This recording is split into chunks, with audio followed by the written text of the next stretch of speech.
Real African stories, real African experiences. This is the Legally Clueless video series, proudly powered by Guinness Black Shine's Brightest. Stay tuned to the end to find out more. And in this episode, Maina Mind shares how his quest for love from his father birthed his inner creative. I was born in Nakuru, and then we moved to Eldoret. What I do remember fondly was my mother. So she was big on love. Her love language was touch, so she was big on that. I remember that so fondly because part of my expressive way is through that and just the vulnerability. And I think that led on to who I am today. So my mom, first of all, my mom was a single parent, right? And when we were in Eldoret, I was under this housekeeper who was not really taking care of me well. So there was a point I was so skinny. This was before even I started school. So skinny, my legs were literally like this, right? So my shosho hears of this and she drives from Nakuru. She had a pickup. She drives all the way. My guka is carried on the backside of the pickup. So she comes to Eldoret, takes me to Nakuru, and then I'm given a big bowl of uji. So this is from my relatives telling me, because I was really young, I can't really remember. But I remember the uji aspect is true because every morning growing up in her house was uji time. Like I'd start with uji and then go on with everything else. So she gave me a big bowl of uji, started feeding me, and then I gained some weight and I was healthy again. So part of my schooling was not in Eldoret, it was in Nakuru. So I started off in Nakuru, studied up to class 3, was being taken care of my grandmother, was being taken care of by my grandmother. And then my mom was working in Nairobi. And then tragedy struck when I was in class 3, when I was 9 years old. She passed away. So I was brought up by my grandmother. When she passed away, I remember crying. And I was like, I needed to go to Nairobi because my young me, for some reason, thought being in the city was the way, because I'd see my cousins coming, I was speaking Kikuyu, that was what I knew, but I wanted to watch Spider-Man. So I cried and, I went to live with my auntie, and that's where my Nairobi journey began. So Eldoret, Nakuru, Nairobi.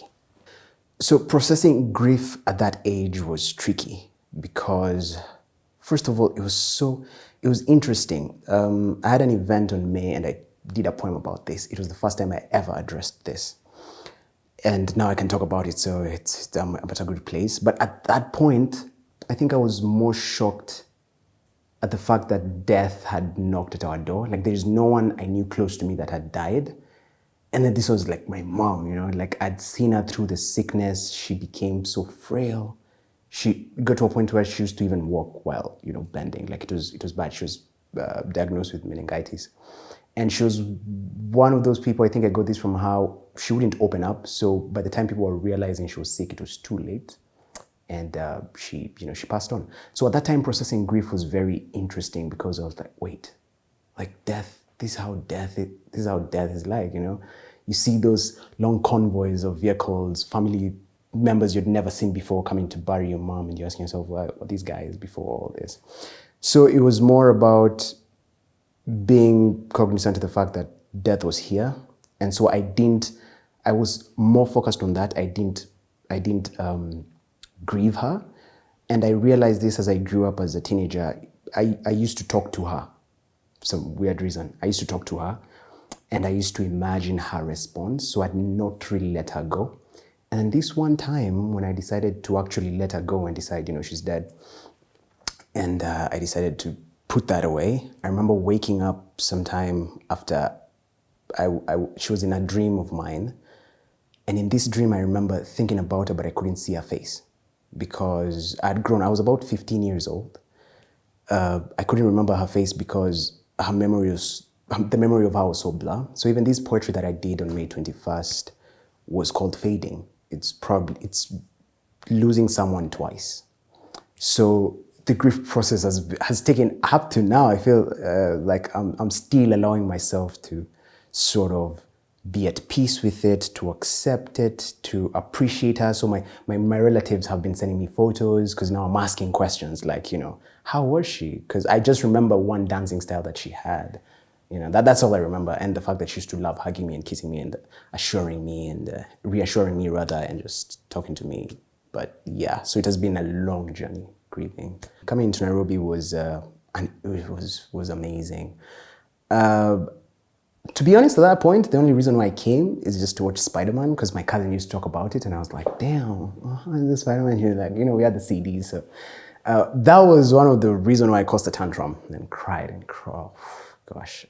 In my family, I've always been the soft guy, the guy who's, will cry. I'll cry when I'm happy, when I'm sad. So compared to my cousin is a rough guy. So even the cliques that he was hanging out with were, the rough guys who were bougie as well.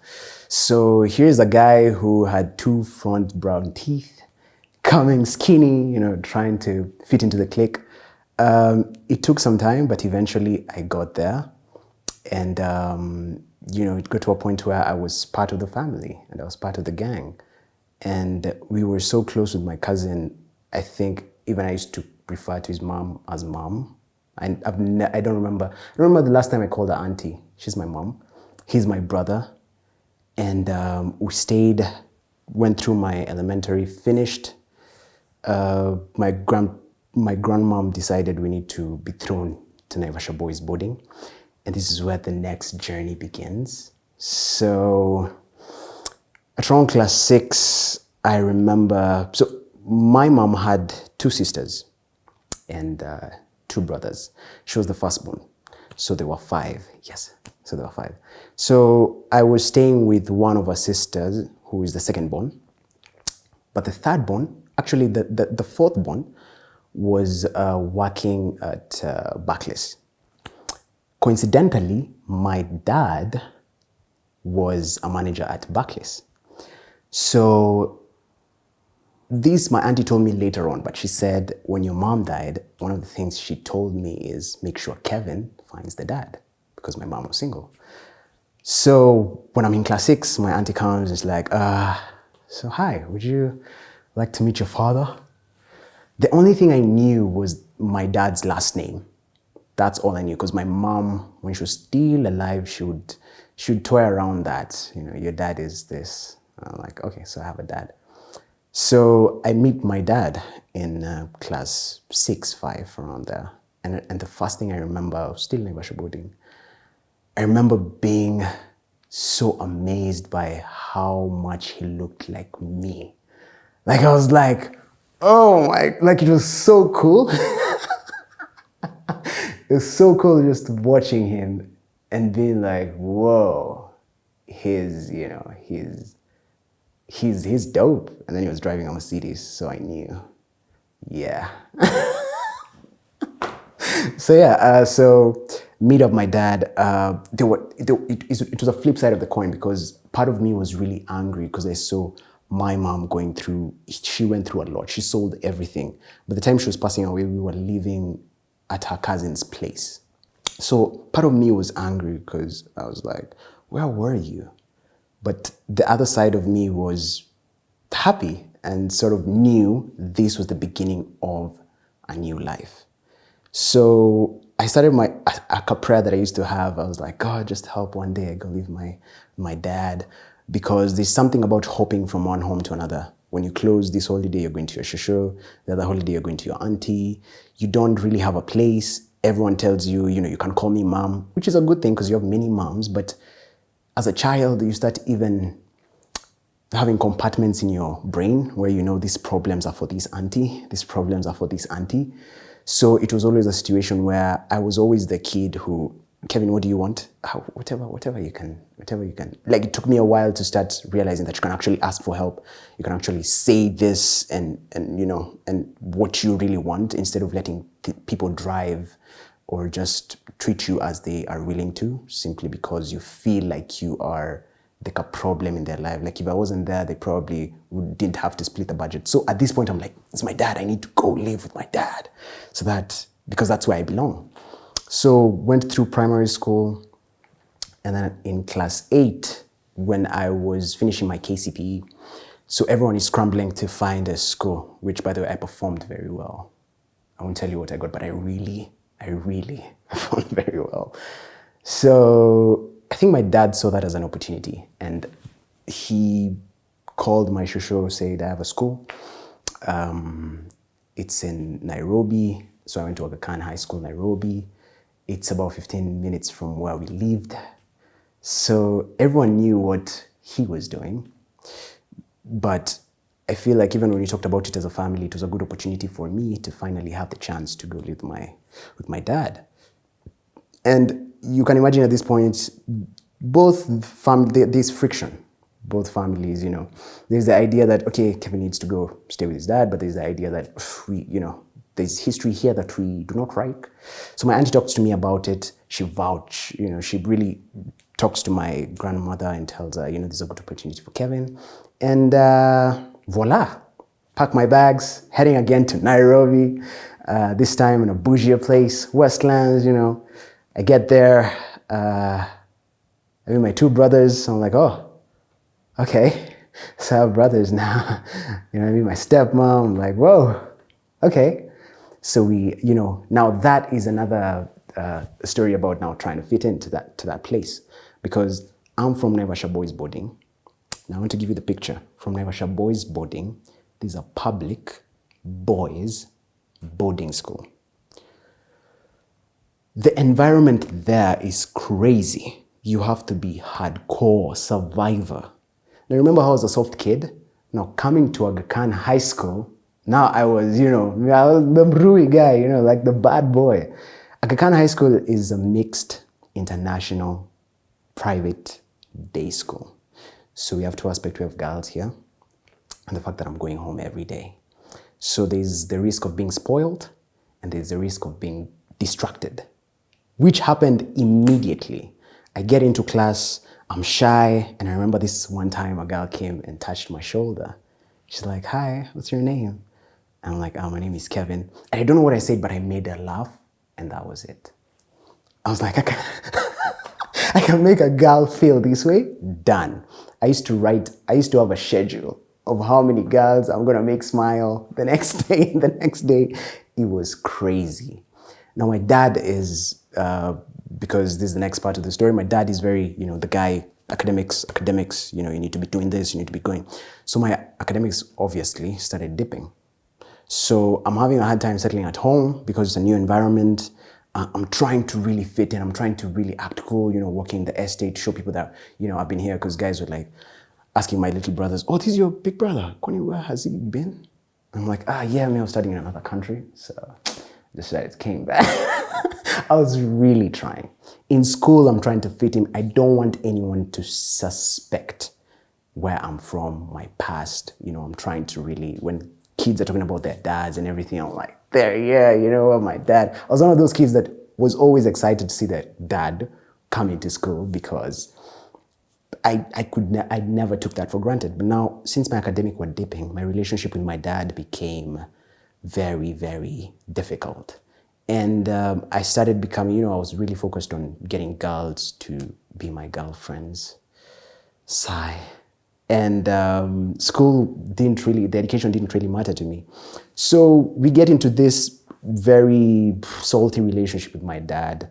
I started hiding stuff from him. I was feeling uncomfortable. Part of me was feeling angry still. I was carrying all these things that were never addressed. I'm supposed to fit in as if things were always okay.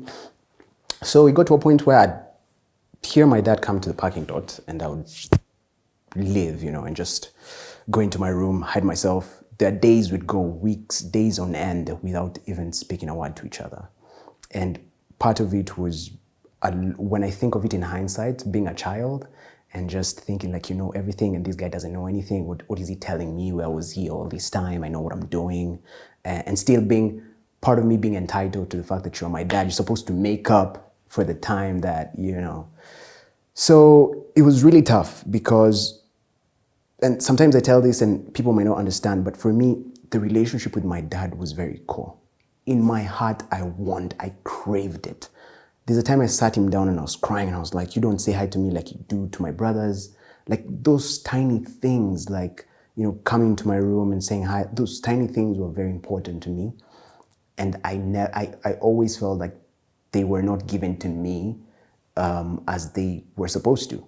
And again, in hindsight, my dad is human.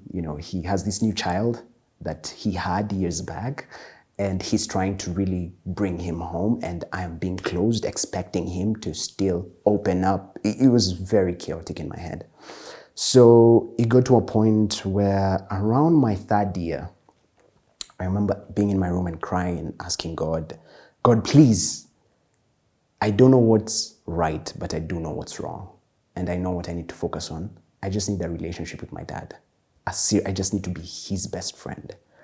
And that, I think, for me, is a very core part of my life, because I changed everything. I broke up with all my girlfriends, needless to say, cut all the people who were not adding value into my life.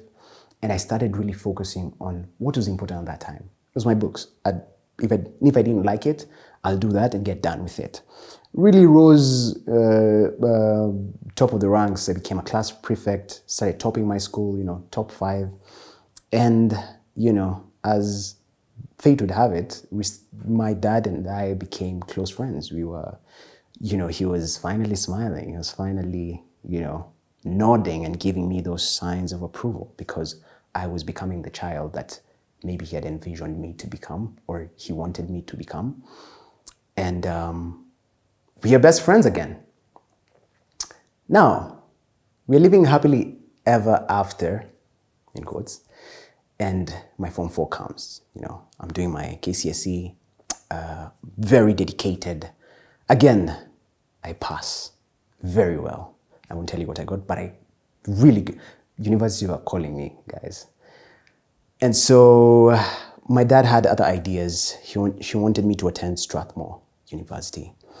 And for context, when I started living with my dad, there was the idea that, you live with him, but, after Form 4, you would, go back to your primary fam, which was understandable. But at this point, you can imagine I'd build a relationship with my dad. Man, like we were boys. We used to take now drives, private drives, me and him alone. Like I used to sit at the co-driver's seat. That's a big deal. At that time, that's a big deal, because previously I just come to the car, get to the back seat, I'm not even talking. This time, it's like, oh, guy, what's up? It was a big deal. So the relationship is tight. I didn't know that was the agreement when I joined this new family. So I'm just finding out. So my dad throws this idea to the family. Till this day, I don't know the details. But again, friction was there. And one time, I'm on a phone call with my dad. I'd gone to visit my grandma. And, he says, why don't you just stick there a little longer? And I knew what that meant. And I remember breaking down, going to my grandma. She's hugging me and she's like, yeah, I'm always here for you, trying to encourage me. And God, I felt like I lost everything, because remember my primary goal, just have a relationship with my dad. Everything else, the performing in school, was just like an additive to this main goal of having a relationship with my dad. And again, I was being taken back to square one. Like, I have to start all over again. So apart from feeling used and betrayed, it was one of those moments that I felt that I just wanted my dad to own me, And I'll later understand the context, which I'm going to talk about. But again, life started. So I rush, try to apply for a public uni. I get admitted to KU to pursue a degree in communication, bachelor's in communication and media studies. I'm like, yay. So I joined KU. But before then, at this gap time before joining university, another core moment of my life happened. So I really sank into depression, because I was back at my auntie's place, back at feeling like that problem in their life, because again, I've just got into their lives. They weren't prepared. They were like, oh, things were going well, now you're back.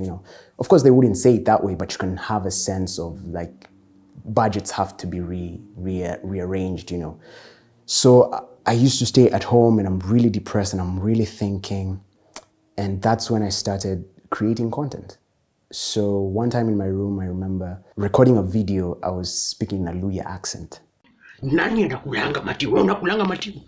it was so funny. I think if you go to my Instagram, the first post ever is about that guy. And I remember watching it. It was one of those moments where you watch something, you haven't looked at yourself in the mirror in a long time until you start thinking, wow, this is how I look, like, you know. And then I posted it, went to sleep. Next day I have like 10 views and 2 comments, bro, you're funny. And I was like, yes, I'm a star. So I started creating. I got so obsessed with creating because it was a channel to escape, make myself happy, but also make other people happy. So it was sort of like an autocatalytic process where I create, I feed you, you feed me back with the dopamine and everything. So I started creating. I started even now going into characters, you know, I do different characters, a mother and a son and a dad, you know, like the same guy, and started getting into editing and scripting. And I decided, you know, I'm going to do everything that I feel I can do just to make myself happy. I got myself a guitar. I started writing poetry. I started a blog. I started all these things, and that's when I opened up. In fact, around this time is the first time we met with Adele, because my school invited me to do like a alumni speech, and that's when Adele and I met, and I told her my interest to get into media. She didn't know this then, but the boy was going through a lot, you know. But at that time, I was really intentional on opening up my life and just going hard on what I felt was right for me, and not let other people's sort of disagreements affect me. Because all this time that's what was happening. Because my dad could not agree with this other party, I was in between, and no one was asking me, bro, how are you feeling? I wanted to really say, you guys don't understand. I had a relationship with this man. That's all I want. I don't care whether he's the one paying the fee or he's the one buying me the clothes. I just want that relationship with him. No one addressed that, and that hurt me. But anyway, I had some money saved. I enrolled myself into an acting program, an acting class. I met amazing people there. My whole world opened up into a new world of creativity, and I sunk into it deeply. So get into KU. I know my basics. I know the hard work. I've been with girls before in high school. You know, I'm seeing guys acting like myself in high school. Hi, you know, me, I'm way ahead. I'm just like, guys, Z, man, you know. So people immediately, even among my peers, and this is something that I noticed, there was always a form of like, man, Kevin, you know, how are you so focused? How are you? But for me, you remember that Form 3 change that happened? I just extrapolated that into university. And so my first year, my GPA, I just had to make sure it was up on top. So moving to my auntie, life moves on. My auntie gets engaged. You know, things are moving on. And so in my second year, another turbulence happens. And I remember I was very obsessed with working hard to get some money to move out and be independent, because I felt if I can be independent where I'm not depending on anyone to give me anything, then I can easily create a relationship without expectations. Because I've always felt the fact that we have an ideal of what your dad should do, your mom should do, it doesn't mean to say that you don't do what you're supposed to do as a dad or a mom. But I feel like the fact that we already have an ideal as kids, we then come from a point of entitlement. And, you know, you're looking at your dad, you know, you should be doing this. And then you end up hating them or something. So I didn't want that to be in my head. I just wanted to create a relationship because I loved this person. So I was really obsessed with that. And I remember I used to do activations. I used to even sell beer in clubs just to get that little extra coin to get myself a guitar, to keep paying for my acting classes. And I did all sorts of things. I did all sorts of tiny jobs that didn't need a degree or any paper, that you could really do. Supermarkets, you know, just selling tissue there. Hi, unataka hii tissue? Ni thika kuliko hii. You don't know anything. But, you know, you're just trying to make that extra cash.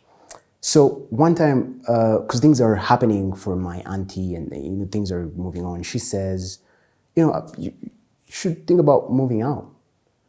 And I'm in second year. I'm in my long holiday. I knew I could take care of myself if I was on holiday forever, because I can get jobs here and there. But I'm thinking, if I'm going to school, how am I going to, take care of myself henceforth? The argument was, you go to school, you're going to take care of your rent for the first 1 month, and then you can, since you're doing jobs anyway.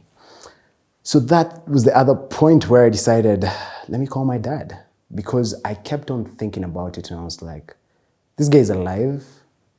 I don't know how he is mentally. He's a Gemini. Maybe that has something to do with everything.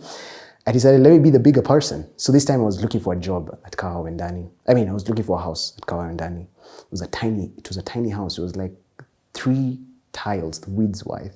And then it was basically a corridor that they just decided to put a roof because it was extra space and could accommodate someone else. And I called him, and all I needed from him was allowance. To just know that I have something coming in every month that can help me take care of my immediate bills as I work on taking care of my school and everything else that I could take care. But just to know that I have something standard that I can depend on. So I call him, and I'm shaking because we haven't talked since I left. We haven't talked. This is like left around 2017. This is like 2019, towards the end of it. And I'm shaking. And I'm like, yeah, I just turned 20. How are you? He's like, good. I'm like, can we have a chat? I was like, yeah, sure. Yeah, why don't you come? We have lunch. So I go. So the day that I'm going to meet him, the next day I'm supposed to move out. So I'm meeting him the day before I move out. So we go, we have a chat, and I'm like telling him the situation. I'm telling him about my jobs, about my errands in the clubs, and how mamas have been hitting on me. And I'm like, yeah, man, it's been cool, man. It's been real, man. I'm learning a lot. I was really trying to show him that I'm not struggling. Like, bro, I got me. All I need, though, is this tiny money that I've been looking at. I even had a budget and everything. And I'm like, so if my meals are like this, and he listens very, very attentively. And when I finish talking, he looks at me and he says, so you're moving out, right? I'm like, yeah. Okay.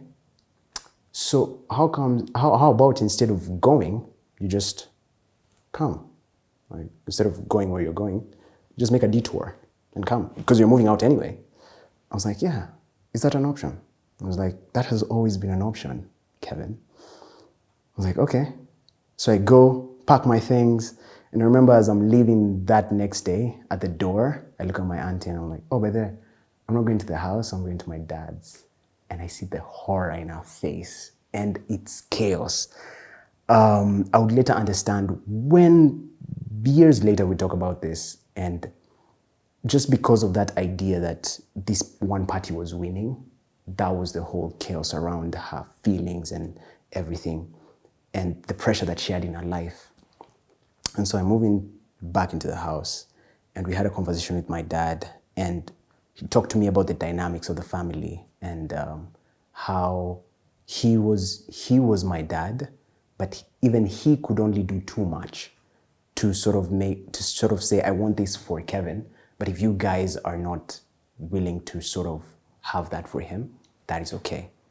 So moved back into the house, and when I moved, I had some conditions for myself. I was like, okay, now I'm an artist now, so if you see me with racket jeans, I knew you wanted me to do business, but I'm not into that shit no more. So if you see me with racket jeans, please don't judge. I have an acting gig, so sometimes I might come here at 12 a.m. So can I get a gate key, please? And all those conditions were, okay, cool. So I moved in like nothing happened. And that's when I started really just unraveling things and realizing sometimes when you're a child, decisions are made for you. But it gets to a point where you have to make decisions for yourself. Because if I never made this phone call. And that's why I started realizing that this ideal that we have, I was waiting for my dad to call me. But I give the benefit of the doubt, he's human. He is a lot like me. He has his own egos. He has, his own sort of upbringing. He's to his 50s. So he has already how he's brought up and how he thinks. So he may not be able to compromise things, but if I am able to just compromise my egos and what I think an ideal relationship, even girlfriend, boyfriend, even wife, husband, like I started thinking about those things very differently and breaking all these ideals that you're told, when you're son to your dad, he should be taking care of all of this. When you're a husband, you should be paying all the bills. There's no compromise on that. I will listen to your advice, but I will really take a deep think about it and decide what is it that matters to me deeply. So I'm back at home. Bills are taken care of. I just have to focus on school. Can you imagine? And then I have so much free time. But in my mind, I knew I cannot be comfortable because I have history with these people. So I know I cannot be comfortable. So immediately I throw myself into trying to make something of myself. I go hard on content creation. And around this time, I'm journaling a lot. I have like 2 journals. I started going through them.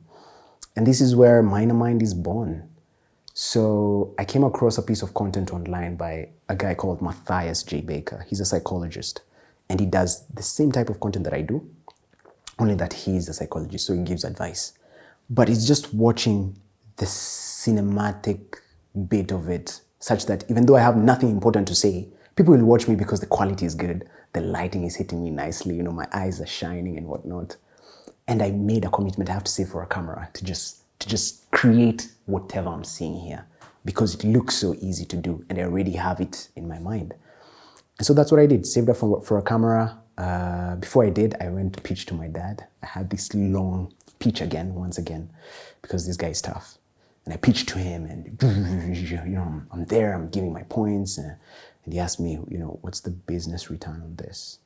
And I'm looking at him, I'm like, but you're my dad. Remember that ideal again. You're my dad, you should support me. I was like, no, but what's the business return on this?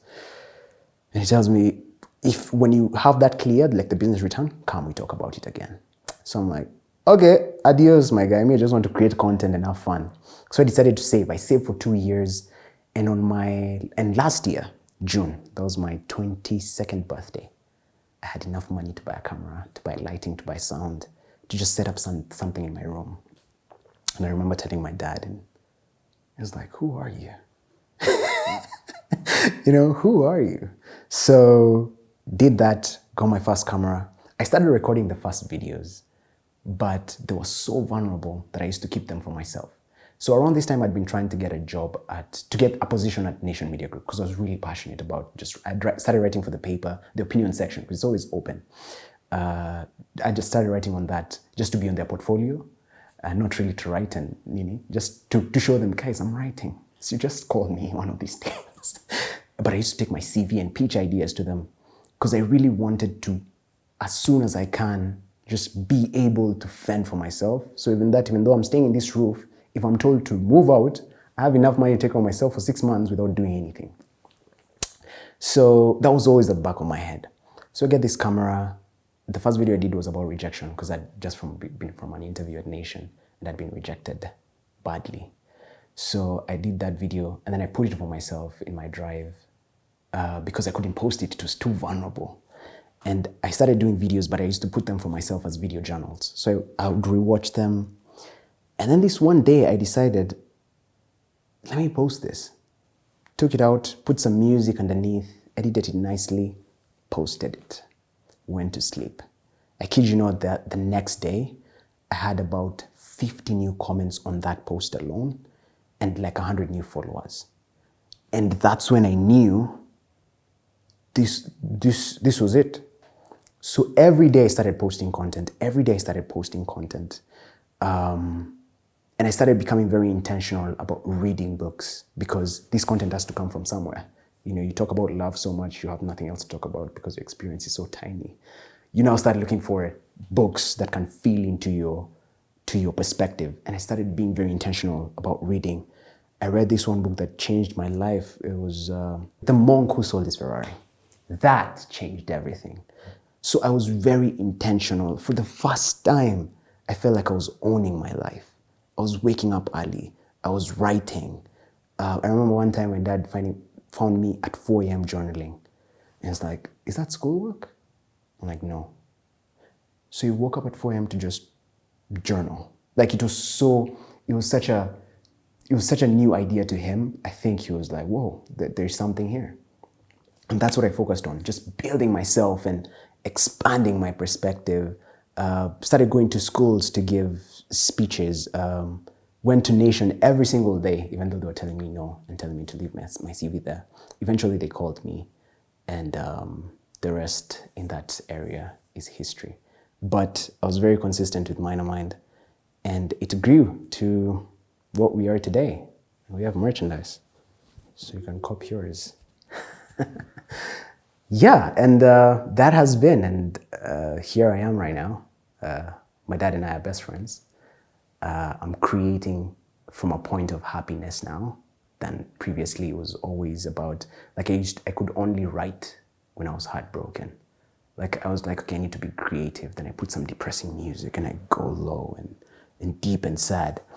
But as I took control of my life, I reckon, I started opening up to the idea that even the content that I'm creating is beyond me. Because sometimes when you see DMs of people telling you that there's one I got when I was at 5K follows, and it was a lady, she said, I was just contemplating suicide until I came through this piece of yours. And that changed the trajectory of everything. Every piece that I've created, I send to her, and then I go sleep. I don't even care who else sees it. As long as I create it and send to her, I know she probably needs it as much as I do. And for me, it was learning that the easiest content to create, the most sustainable, was the best content I created. And it has been the biggest, the most impactful content that I've created. And that's what I do every day. So creating a safe space through words is my core belief. And growing into other areas like my studies and my journalism, because they all merge together. And I think that is a journey that without all these components and letdowns and things that force me to go to a certain corner and then break out, without all those, I don't think I would be the person I am today. Yeah. Thank you so much for watching this episode of Legally Clueless powered by Guinness. Be sure to check out the new Guinness Black Shine's Brightest Stories show that spotlights some of Kenya's most amazing and bold artists within the food, dance, fashion, and creative arts, showcasing our rich culture and the future of Kenyan art within Africa and beyond. You can catch all these incredible stories right now on the Guinness Kenya YouTube channel. And remember, you can catch all new Legally Clueless podcast episodes every Monday across all podcasting platforms, as well as new Legally Clueless video episodes on Fridays, only right here on the Legally Clueless YouTube channel.